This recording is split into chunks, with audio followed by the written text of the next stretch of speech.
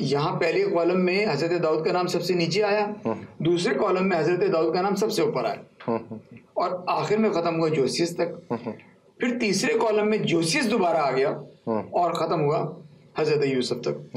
تو کہنے کا صرف مطلب یہ ہے کہ یہ نام 2 دفعہ ریپیٹ ہو رہے ہیں. حضرت داؤد کا نام دوسری دفعہ ریپیٹ ہو رہا ہے, جوسیس کا نام دوسری دفعہ. یعنی ہمیں وہ بات پھر وہی آ جاتی ہے, ایک عجیب سی بات ہے کہ ہمیں کلچر کو سمجھنا ہے, کلچر میں کس طرح سے لکھا جا رہا ہے, کس قسم کا کلام ہے, لکھنے والے کون ہیں, کن کے لیے لکھا جا رہا ہے, اور ہم انہیں کس طرح سے پڑھتے ہیں. تو مسئلہ یہ نہیں ہے کہ انہیں لکھنا نہیں آتا, مسئلہ یہ ہے کہ ہمیں پڑھنا نہیں آتا. اگر یہ سمجھ میں آ جائے تو سارے مسئلے حل ہو جائیں گے. کہ ہاں یہ تو اعتراضات اچھے ہوتے ہیں, لیکن بیجا اعتراضات بھی آپ کی قدر و منزلت میں کمی کا باعث ہو سکتے ہیں. آپ دیکھیں کہ مجھے شروع میں بہت مذاہب کے خلاف جو ہے وہ اعتراضات ملتے تھے یا میں پڑھتا تھا, تو میں نے جو طریقہ اختیار کیا, میں نے کہا دیکھیے یہ جو ہے وہ دیانتداری نہیں ہے. دیانتداری کا تقاضا یہ کہ میں پھر ان کی کتابیں خود پڑھوں, ان کی تفاسیر بھی پڑھوں, تاکہ یہ سوچوں کہ یہ کتاب میں اگر اس طرح سے لکھتے ہیں, اگر مجھ کم عقل کی سمجھ میں نہیں آ رہا تو ظاہر ہے وہ بھی کچھ نہ کچھ بلیو لے کر بیٹھے ہوں گے, وہ کس طرح سے سمجھتے ہیں. اور پھر میں ایک اور بات اس میں ایڈ کرنا چاہتا ہوں, پھر ہم آخری سوال پر آئیں گے. وہ یہ کہ آپ اس ذات کو دیکھیے جس نے اس سلسلے کی بنیاد رکھی. جناب مسیح کی ذات, ان کا چال چلن, ان کی تعلیمات, ان کا اختیار, ان کے معجزات, ان کی زندگی کے واقعات, ان کی قوت, اور وہ کس طرح سے آج بھی زندہ ہیں. صرف وہی تاریخی طور پر اور مذہبی طور پر ایسی ذات ہیں جو زندہ ہیں اور بااختیار ہیں کہ دوبارہ آئیں. تو جنہوں نے بنیاد رکھی وہ خود ہیں, اور جس سلسلے کو انہوں نے قائم کیا اور کہا کہ بھئی اس چٹان کو کبھی بھی کوئی نہیں ہلا پائے گا, وہ آج تک قائم ہے. اتنی مصیبتیں, اتنے سب کچھ آیا, تو آپ یہ دیکھیں کہ ایسی ذات کے اوپر جب مسیحیت پہ اعتراض کرنا ہے تو آپ نے جناب مسیح کی ذات کے اوپر اعتراض کرنا ہے. یہ زیب دیتا ہے.